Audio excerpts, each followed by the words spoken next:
दर्शकबिन आज चाहिँ हाम्रो ठ्याक्कै हाम्रो फसन्डे सर हुनुहुन्छ उहाँको के जिज्ञासा छ उहाँले के भन्न चाहनुहुन्छ उहाँलाई चाहिँ आज जुन हाम्रो इन्टरभ्यूमा चाहिँ स्वागत गरौँ हैट स्वागत छ फसन्डे नान्न घोप्टे किन हान्छौ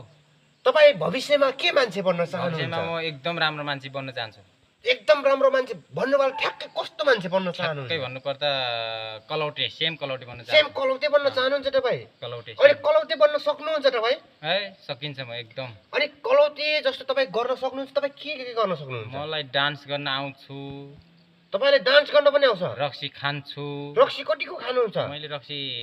दिनमा 30000 खान्छु दिनमा 30000 को रक्सी खानुहुन्छ 30000 को रक्सी खान्छु म दिनमा कमाइ कति छ दिनमा कमाइ मेरो समथिङ 2 लाख हुन्छ 2 लाख कमाइ दिनको भनेपछि तपाईँ त नेपाल प्रधानमन्त्री भन्दा पनि ठुलो हुनुहुन्छ है अब त्यो त गर्दै जाँदा खै अब प्रधानमन्त्री भन्दा अब माथि नि हुँदो रहेछ फर्स्ट दर्शकबिन उहाँ चाहिँ दिनमा 2 लाख रुपैयाँ कमाउनुहुन्छ रे र दिनमा 30000 को रक्सी खानुहुन्छ रे अनि 30000 को रक्सी खाँदा अनि 30 × 30 हान्नुस् त तपाईको कति रुपैयाँ जाँदो रहेछ महिनामा 2 लाख रुपैयाँ सकिएको रहेछ कि रहेन छ एकचोटि कमेन्ट गर्नुहोस् यही कुराहरू सबै कमेन्ट बक्समा गएर